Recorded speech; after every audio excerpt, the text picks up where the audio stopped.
Shalom, Yasharala. I want to give infinite honors to Yahweh, Bahashem, Yahweh Shai. I want to give double honors to our teachers, the apostles of Great Millstone, and salutation to you, sincere I can push this truth across the four winds. I'm gonna go in this do this sit down about modern day Christianity and the doctrines that are birthed out of that whorehouse. Their doctrines of devils, according to the book of 1 Timothy, the 4th chapter, the 1st verse. And the scriptures say, I'm going to just go straight to it. This is 1 Timothy 4:1. And it reads, now the Spirit expressly, and the Spirit is the word, is the doctrine of Yahweh Shem Shai, right? The Spirit is what quickens us and will wake us up out of this comatose state. That in the latter times, some shall depart from the faith, all right? And then we are living in the latter times, all right? Giving heed to seducing spirits and doctrines of devils, all right? The doctrine that you learn in modern day Christianity, that got, if you have a lot of wealth, the Most High has blessed you, and they in the modern day Christianity, I grew up in there from a youth. They associate having a lot of money and a lot of insurance and a big bank account with God blessing you. All right, and that's a doctrine of devils. The scriptures don't promote that. The scriptures don't teach that. When you read the scriptures in its totality, according to sound doctrine, that's not what it pushed it off. The men of the Lord were poor. They lived off of meager means. All right. Now you had men of the Lord that had money, because you got a few scriptures that teach that, but the scriptures all taught that it was hard for a rich man to enter the kingdom of heaven than go through the eye of a needle. Okay. Now I'm about to bring out one of these chief demons. Before I came to sound doctrine and learned my nationality and got up under the elders, I used to look at this station TBN, Trinity Broadcasting Network. I don't know if it's still around. And they had all the chief demons on that network. T.D. Jakes, Creflo Dollar, Kenneth Copeland, John Hagee. Man, I used to, like, when I was a Christian, man, I had the zeal for the Most High, but not according to knowledge. And I used to be heavy. I wasn't one of those Christians that just go to church and just listen and repeat what the pastor say. I used to read the Bible. Before I came to the truth, I hadn't read the Bible 2 or 3 times, but not according to knowledge. I'm talking about read the Bible and if it's in its entirety. But you read it as a magazine, like a novel, and that's not how you learn the scriptures. All right, you need a man to teach you how to something basic as read the scriptures. How to put it together. Go here a little, there a little. How to rightly divide the scriptures. So I'm gonna bring out this clip of this devil, and I'm gonna interject in certain parts and show how not to be. Show how off it is to think like this. All right. And be on the airlines. Besides that, I need my clothes when I get there. And you have some fancy clothes. I mean, for a pastor, you are living a life of luxury. You've got great homes. You've got great planes. You drive in limos. I'm a very wealthy man. You're a very wealthy man. Yes. Yeah. And some people would say that is it appreciated? May I add something to that? My wealth doesn't come from offerings alone. Because you sell things, books and DVDs. Yes. And I have a lot of natural gas on our property. Didn't know that, did you, babe? Now I do. Yeah, you do. Isn't that wonderful? Well, I guess. It's wonderful for you. Back when, and I might add another thing too. We invest from, let's see, I don't know the exact number on last year yet, but it will run something in the neighborhood of 20, 25 million in the poor. You can't do that and be broke. So final question is, a lot of people maybe have a misunderstanding then about what... When this guy say they invest 20 to 25 million in the poor, all right, that's some bullshit, man. What they call investing, I went to one of those mega churches, Actually, I grew up in a United Methodist church with my mother in a little country town down here in Louisiana. And then when I got older, I went to a mega church where it had thousands of people in that motherfucker. And when they called, they said they'd be putting so much money to missions and shit. They'll be saying we send this many thousands to missions and shit. When he said they invest $25 million, this is what he's talking about. He's talking about them going to so-called third world countries, catching flights and sending people out to go teach them the word. That's it. He's not giving them water, food, a place to stay, a job. They're not doing that. They're not doing that. When they say they invest $25 million, all they doing is going different places, teaching, Hellenizing the earth, teaching doctrine of devils, and having people send them 10%. It's like, if I go over here and give them this doctrine, now they about to start sending us 10%. All he's doing is just furthering their money scheme, their Ponzi scheme, okay? Let's go over here to England. Let's push this truth. Salakia, let's push this lies, all right? Let's go over here and teach them this hell doctrine we have, all right? The hell doctrine mainly consists of, look, God is not dealing with you if you don't send us 10% of all you earn, all right? So now he's making more money. When he say he invests, what does an investment do? When you invest in something, it's supposed to bring you back more money, all right? That's all it is. That's what he means when he say they invest $25 million. The devil might be telling the truth when he say that. So if he invests $25 million, he might make $50 million off of it, okay? All right. In fact, let me get a precept for that. I got a precept for that. The book of Peter.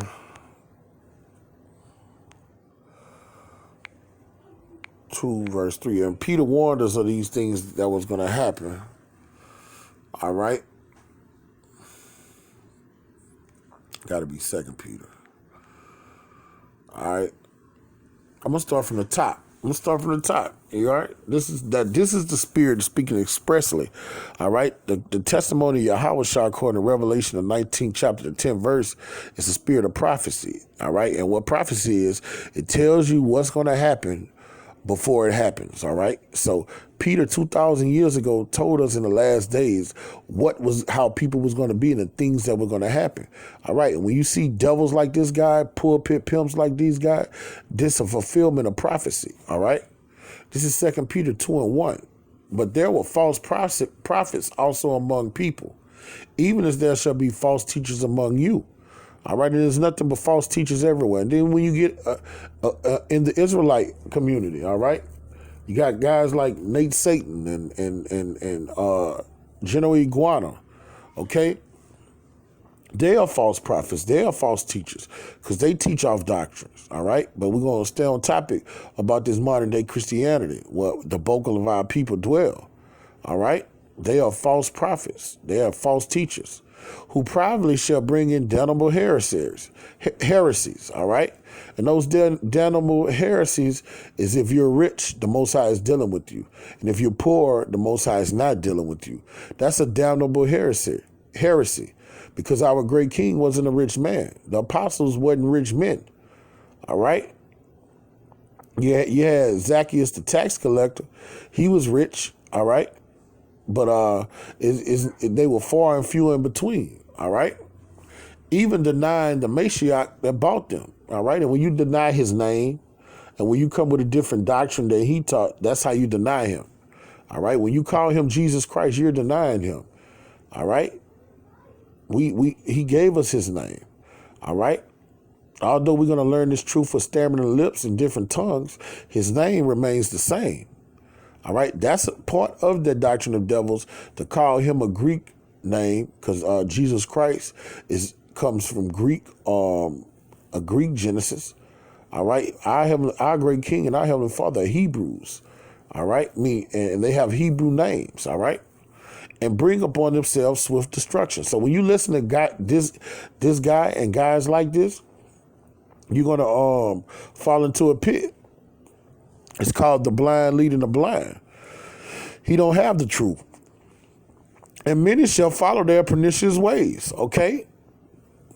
By reason whom the way the truth shall be even spoken of. When they hear men like us who have sound doctrine, who have to know the truth of the scriptures, and we go out and be a light to the Gentiles, they come against us, they mock us, they scoff us, they demonize us, all right?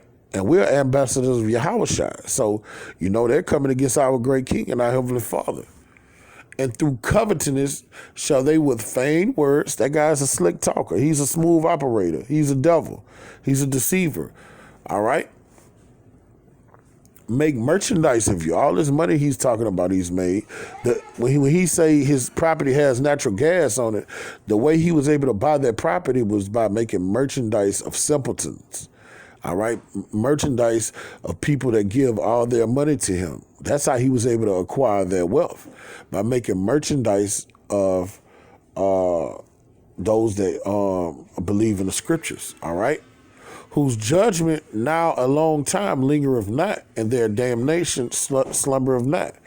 But him and people that live with him, their day of reckoning is upon them, because we're in the last days. All right, that lavish lifestyle is about to be turned on his head, man. He's about to have fire in his bosom, okay?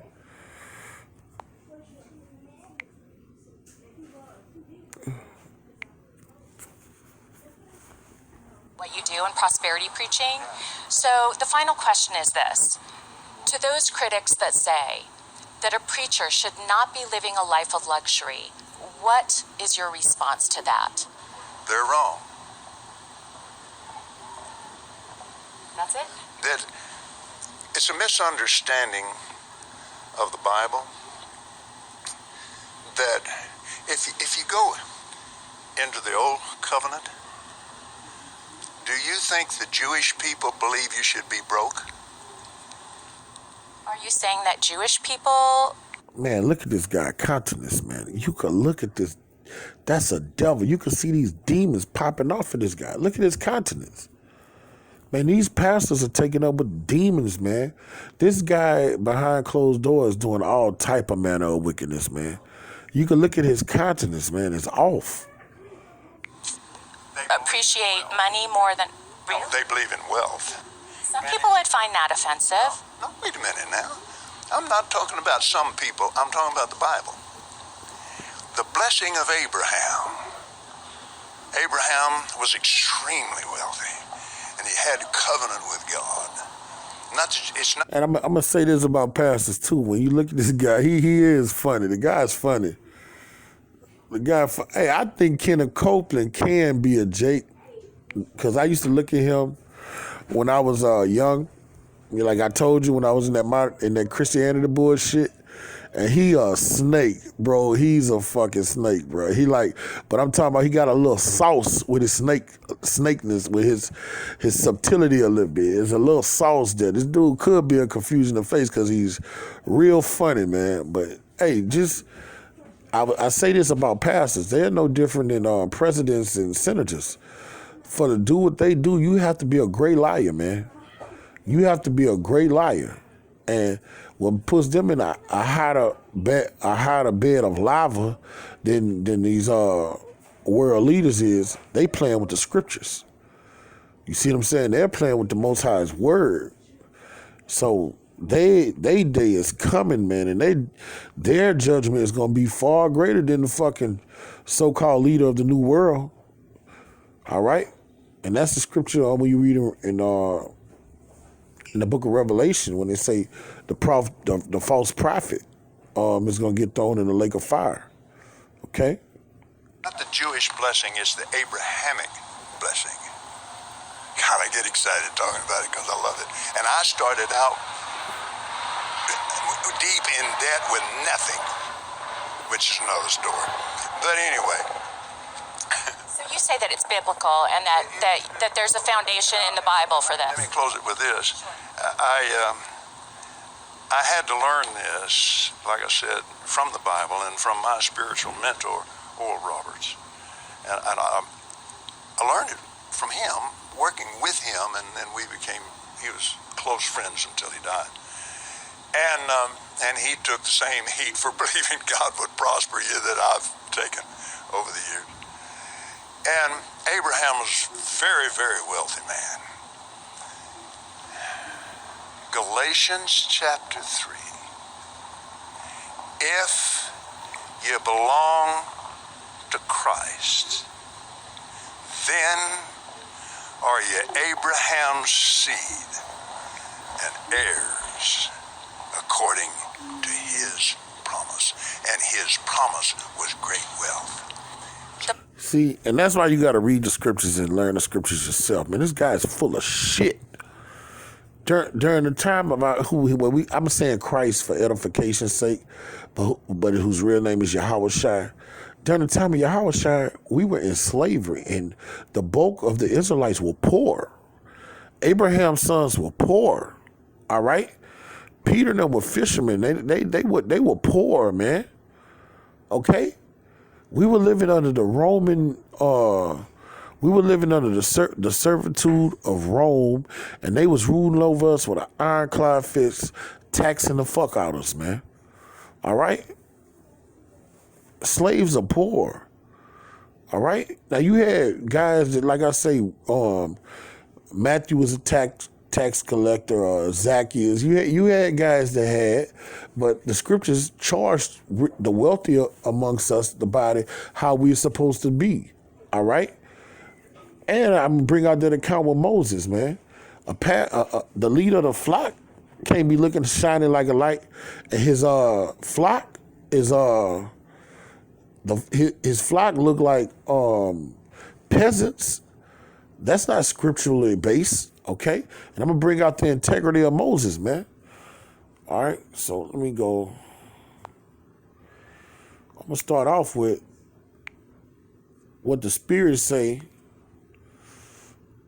Those that are rich, how they supposed to conduct themselves. Because you do have brothers amongst the flock that are well-to-do according to society. All right? So I'm going to start at 1 Timothy 6:4. He is proud, knowing nothing, but doting about questions and strifes of words, whereof coming envy, strife, railings, and evil summerings. All right? These are the people that don't have the truth. All right? These are niggas that are off. Modern-day pastors in this Christianity madness. Perverse disputing of men of corrupt minds. You're looking at a guy on this clip with a corrupt mind, all right? He's corrupt and destitute of the truth. He don't know the truth of the scriptures, okay? Supposing that gain is godliness, okay? He thinks because you acquire a lot of material wealth that the Most High is dealing with you. But this is what the scriptures say. From such withdraw thyself. The Most High say have nothing to do with people that teach this doctrine and have nothing to do with people that think like that. But godliness with contentment is great gain. Okay? So that's how you're supposed to be. All right? I'm looking for the one that say for those that are rich in this world.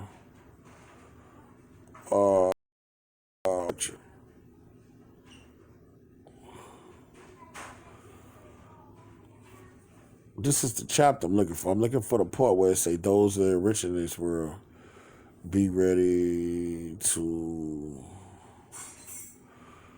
fight.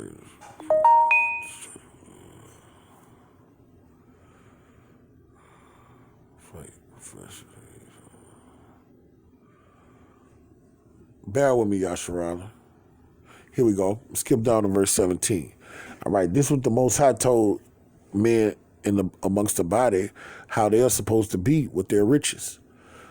1 Timothy 6:17. Charge them that are rich in this world. All right, this is talking about having Federal Reserve notes, gold, silver. All right, brothers that are amongst the flock that do have acquired a lot of wealth in society. The Most High pull us out of different walks of life. So you'll have some brothers come from suburbia and have a lot of money. Then you have some brothers that come straight from the hood and don't have a lot of money, okay? That they be not high-minded, nor trust in certain riches. That's the spirit you're supposed to be in. But in the living power, who's given us richly all things to enjoy, that they do good, that they be rich in good works. And a good work is sharing your wealth, bringing your wealth to the body, all right? If you rich and you got a camp, you got brothers with the majority of the camp getting paid, what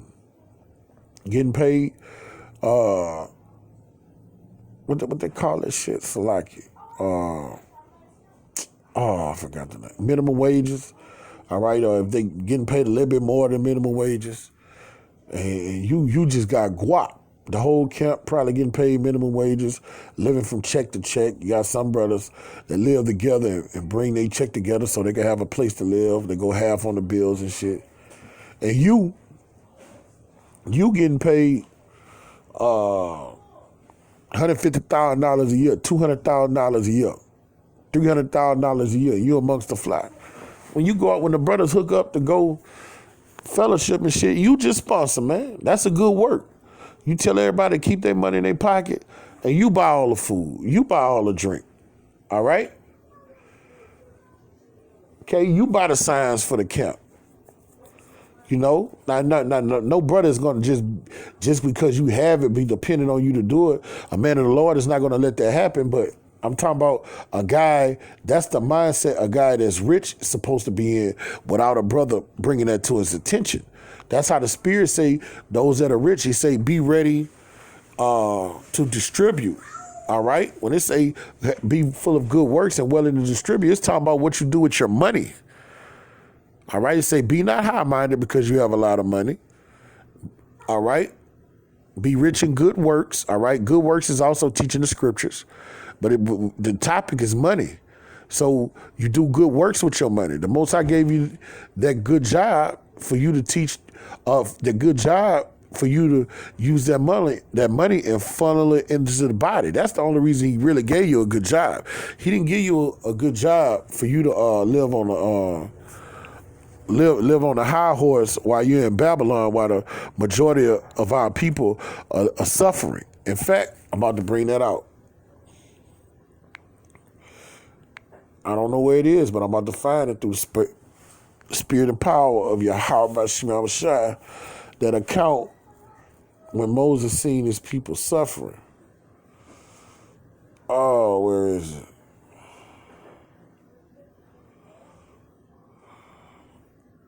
Well, I'm trying to think of a phrase. You know what? Go do it the hard way.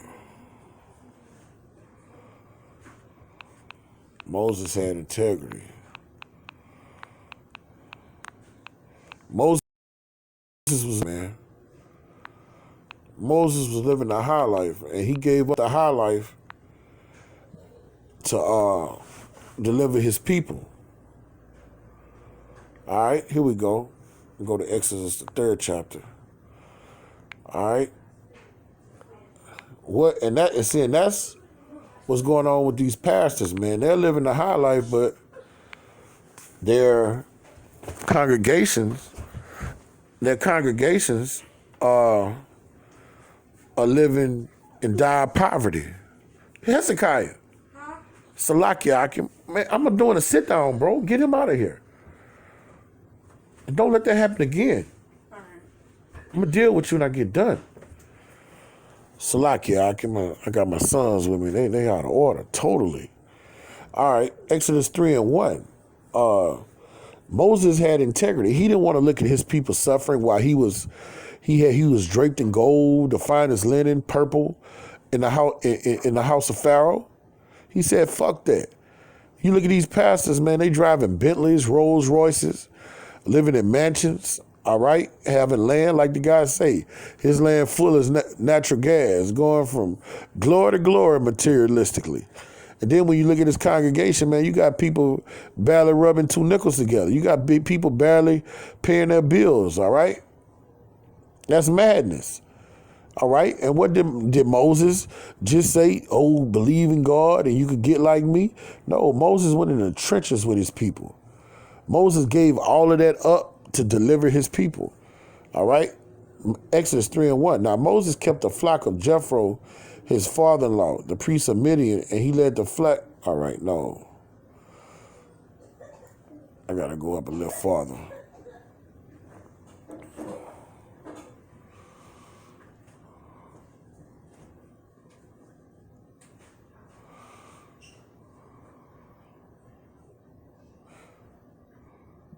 All right, I'm going to start right here. This is Exodus 2:10. And the child grew, and she brought him up, and she brought him unto Pharaoh's daughter. All right, see? Moses grew in Pharaoh's daughter. That's the equivalent of living in Donald Trump's house.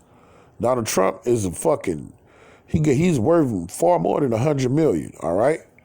So that's the equivalent of growing up in the president's house and having all of the resources at your fingertips, all right? And he became her son, and she called his name Mashah. That's the proper way to pronounce Moses. And she said, because I drew him out of the water, all right? And see, in biblical times, man, in ancient times, when you named your child, it wasn't just naming something that sounded good. It had a meaning, a definition behind your name. These modern times, people just name their children anything. It's bullshit, all right? And it came to pass in those days when Moses was grown, he went out unto his brethren and looked upon their burdens. And he spied on an Egyptian smiting an Hebrew, one of his brethren. And his brethren was in slavery. His brothers were in dire poverty. They were building the pyramids in that time, all right? His brothers were in a lower state. And guess what? He was living the high life in Pharaoh's house. And he looked this way and that way. And when he saw that there was no man, he slew the Egyptian and hid him in the sand.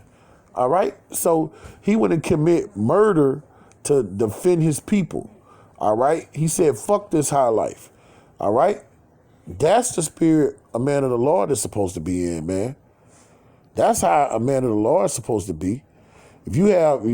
What good is me balling out of control? You see me, I'm shining like a light. When you see me, I'm draped in gold and diamonds and have on the finest garments. But my entourage, everybody in my clique, they look like they just came out the slave plantation. They walking around in shit stompers, dingy, dirty clothes, but I'm the only one shining like a light. All right, that's not righteous. All right, that's not a man of integrity. All right, you're supposed to put your brother ahead of you. All right, that's not a brother amongst the body. We're a part of one body. So if I eat steak and fettuccine, I want my brother to eat steak and fettuccine. If I have wealth, I'm going to divide the spoil with my brother, man. All right? And that's the spirit that this truth tells us how to be, man. Not like this modern day Christianity, man. What a pastor is living a luxurious, lascivious life, all right? A luxurious life, and his congregation is barely paying their bills, and the money they do, they send it to him. That's what you call a doctrine of devils, all right? All right? The way it should be, if he's flourishing, his body should be flourishing. If he looks like $1 million, his fruit should look like $1 million, all right?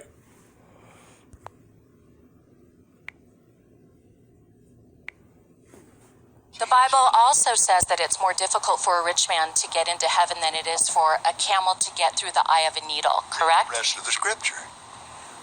But he said, all things are possible with God.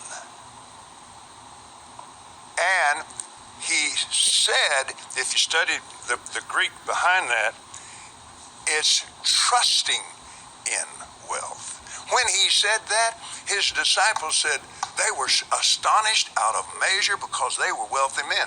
They were astonished out of measure, saying, how can anyone be saved? He said, all things are possible with you.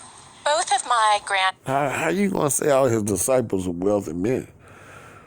And you had wealthy men like right now. Look in America, the children of Israel in dire poverty. All right. Now, when you look on TV, you see the celebrities. All right, but when you deal with percentages, and you do ratios, all right. It was 7 out of 10 probably 10 years ago. It's probably 8 out of 10 now because the economy is bad. We're going into another recession. 8 out of 10 homes in the Negro community live below the poverty line. All right, 80%. 8 out of 10 people are poor in the Negro community, so-called Negro community. All right. So how much more back then, man? How much more back then? How he's going to say his disciples were rich? Now, you think a lot of people are rich because if you're beguiled by the TV, when you turn on the TV, you see Shaq, Denzel, you see these entertainers that they put in your face, and you think a lot of people are living like that, and they're not. All right? The majority of our people live in the hood. The bulk of Judah, the tenths of Judah is in the ghettos. The bulk of the so-called Native Americans, are on reservations, living in dire poverty. The bulk of you so-called Latin-speaking people amongst us, you Mexicans, Puerto Ricans, so on and so forth, they are living in the bodegas, and they are poor, man. They live in the ghettos right on the side of Judah, man. So that's why you got to study to show thyself approved, man, and you got to study these scriptures, man. Because fork-tongued, slick-talking, nickel-slick niggas like this, man, will have you astray. He looked like a fucking devil, man. fathers were preachers. They were both very poor. They lived simple, modest lives. They were extremely offended by men that made money like you do, preaching like you do. What would your response be to people that preachers shouldn't live this kind of a lifestyle? Folks like both my grandfathers. And I understand that. And I love I'm going to say this. Now, where she talking about her and her grandfather, if a brother got a good job, man, if you worth $1 million, I'm not going to go that far. Let's say if you got a lucrative job, you getting paid $40, $30 an hour. You shouldn't, come on, let's be in reality. If I wouldn't be driving a 75 F-150 pickup truck, and I have the means to buy a 2010, a 2011, a 2014 pickup truck, all right? That's being over-righteous, all right? I'm not going to be living in a one-bedroom apartment, and I have children when I can afford a four-bedroom house, all right? That's not what the scriptures mean. Just because you're in this truth, you can't have nice things, all right? That's not what it means. It just means with food, water, and raiment, be ye content, all right? If you got 3 children and you can go get you a 3-bedroom house, go get you 2 decent vehicles and Wi-Fi, all right? That's what it means. Nothing wrong with you if you have the means to go buy you a boat so you and your son could go out fishing. If you have the means and the time, take your children to Bermuda or take your children to Jamaica on a vacation. Nothing wrong. That's not going off. All right. What's going off is when you have those funds and that's all you're doing, you're not using those funds and bringing it to the body. That's going off. All right. If you got a brother and he's in a bad estate and he needs help, he needs charity, and you have the means financially to help him if his condition is financial and you don't help him, that's going off. But teaching this truth and having a nice house, that's not going off, all right? All right, I hear some of them Christians say that shit, all right? But when you stick to the scriptures, when you read the scriptures, yes, most of the men of the Lord were poor, okay, financially, all right? Most of the men of the Lord were in captivity. When you read the scriptures about these prophets, apostles, so on and so forth, they were in captivity. They were in slavery, all right? They were subdued by occupying nations, all right? And the majority of the nation was poor. with all my heart it's your grandfathers that we're standing on their shoulders. They held up. That motherfucker crazy. And when he say they standing on their shoulders, he mean that, man. Hey, that motherfucker there is crazy. When he say he's standing on their shoulders, that's what he's doing, man. He's making merchandise of the simpletons, man. He's literally standing on your shoulders. He's literally, I'm going to give you a scripture. In fact, I'm done with that. I'm about to just go bring out the precepts now. All right. I'm going to go to Micah 2. This is what that motherfucker doing, man. He a funny guy, too. He real charismatic. That's how he woo the people. That's how he woo the simpletons. He's charismatic. He could talk shit, and he could talk shit like a pimp, like a literal pimp. All right? And he could deceive and beguile and be substitute simpletons. All right? Now, what am I looking for? That's not what I'm looking for. Is that 5 and 1? Or is it 3? This is what I want right here. This is Michael 3 and 1. And I say, here, I pray ye, O heads of Jacob. All right? Talking about these pastors, these pulpit pimps. Those are our so-called heads, okay? And you princes of the house of Israel, is it not for you to know judgment? And our people don't know judgment. For you to know judgment, you got to have sound doctrine, okay? Our people don't know how to judge matters. Everything they know, they learn it from the so-called white man, who's the devil the Bible speak of, who hate the good and love the evil. That when you tell them, give them this doctrine of life, they're not going to receive it because they're not going to be able to do the wicked things that they want to do, all right? That's why they hated our great king, because he testified against the world of his evil works, and that his works were evil, okay? Who pluck off the skin from them, all right? And from their flesh off their bones, and that's teaching our people lies. When you pluck off their skin, you're teaching them lies, all right? You're taking the life force out of them. Because when you read Ezekiel, when he told Ezekiel to prophesy to those dead bones, Ezekiel was prophesying the breath of life into them, teaching them the truth of the scriptures, and those bones stood up, and then sinews, veins, flesh, organs got on the body, and the body started to live, okay? But these pulpit pimps, they teach our people lies, and they're pulling the flesh off of them, all right? Who also eat the flesh of our people and flay their skin from them. He's eating the flesh of the people. When he say he's standing on them, he's really standing on their ass, all right? He's a succubus. He's sucking the life out of them. He's taking their money. He's taking their spirit, man. He's living on a high horse, all right? And they break their bones and chop them in pieces as for the pop and the flash with the caldron. All right? Then they shall cry unto the Lord, but he would not hear them. He will hide his face from them at that time, and they have behaved themselves in their ill doings. So he's going to reap what he's sowing, but the way he takes, when the scriptures say he take the flesh off his people and break their bones and chop it up, he's eating the people. He's teaching them lies, man, and he's subduing them. All right? He's living off of their ignorances, all right? He's taking advantage of the Most High's people, man. The apple of the Most High's eye, okay? That's what these pulpit pimps do, all right? And they push this out. They don't know the Most High. They don't know the Most High spirit, and they don't know that this is how the Most High think in this passage right here, Revelation 3 and 15. I know thy works, that thou art neither cold nor hot. If thou wert cold or hot, I would that thou wert cold or hot. So then, because thou art lukewarm and neither cold nor hot, I will spew thee out of my mouth. All right? Now, this is for them devils and people in modern day Christianity. This is how they think. Because thou sayest, I am rich. That's what that guy is saying. I am rich. This is how they think in that whorehouse, it's Christianity.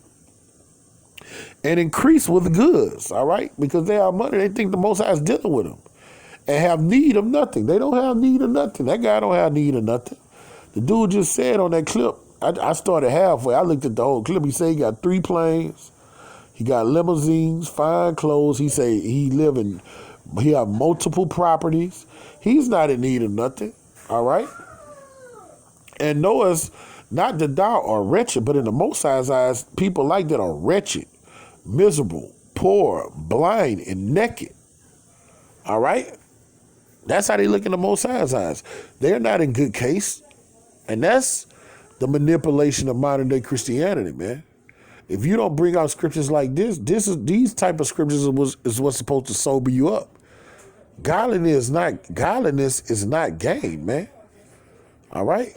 Godliness is when you live according to the scriptures, man. And when you rocking according to the spirit. All right? That's when you're godly. When you teaching the truth of the scripture and you building up the kingdom of heaven, being a brother to your brother, serving Yahweh Shema Shah with fear and trembling, man. All right? I counsel thee to buy of me gold tried in the fire, that thou mayest be rich. All right? That gold that's tried in the fire is wisdom, the truth of the scriptures. That's what makes you rich. Having this knowledge, okay? And white raiment. That's what make you unspotted and unblemished. All right? When you come to Yahweh Shai, Romans 8:1 say, those that are in Yahweh Shai, there's no condemnation for those in the Yahweh Shai. So that make you have on white raiment. All right? You're not tainted with sin. That's what makes you rich. And what is Yahweh Shai? The Word. The Word became flesh, okay? That thou mayest be clothed, and the shame of thy nakedness do not appear. And thou anoint thy eyes with eye salve, that thou mayest see. Okay? So you got to have this doctrine of life to be rich in Yahweh Shema Shai's eyes. All right? In fact, let me go up some. This is what it says about the men of the Lord. Let me see. That's 2:9. Here we go. This Revelation 2:9. I know thy works in tribulation and poverty. The majority of the men of the Lord back then were poor. He said, I know thy poverty. He said, but thou art rich. Now, why did he say, if you were living in thy poverty, if you live in the ghettos, how art you rich? If you're living in poverty-stricken areas, why would the Most High call them rich if they are living in poverty? All right? Because they had the knowledge. They had the truth of the scriptures. That's what makes you rich, okay? That's what makes you rich. Let me get that.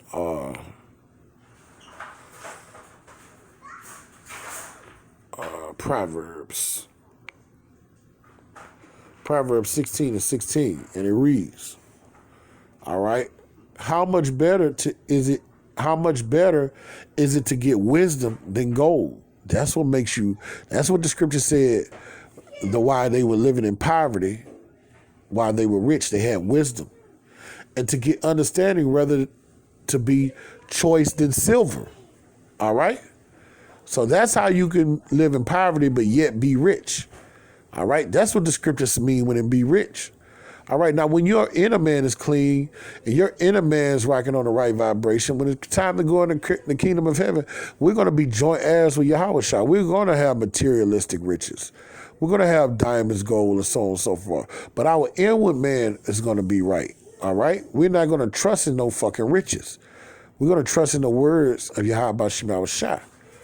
All right? Let me get Ecclesiastes. I'm going to start at the top. All right? Is this what I'm looking for? Yeah, this is what I want. Ecclesiastes 8:1. Who is as the wise man? And who will know the interpretation of a thing? All right? When you know the truth of the scriptures, when you become a dragon, become keen in this world, all right, and wisdom guides you, all right, that's what makes you rich. A man's wisdom making his face to shine. This is what make you rich, when you have the knowledge of Yahweh Shema Shah. All right? That's what makes you rich. And the boldness of his face shall be changed. When people see your countenance, they know you're different. That's a rich man, okay? I counsel you to keep the king's commandment, and that in regard in the oath of the Most High. That's what makes you rich. That's a rich man. A man that keeps the commandments and a man that's in good standings with Yahweh by Hashem Yahweh Shah. All right?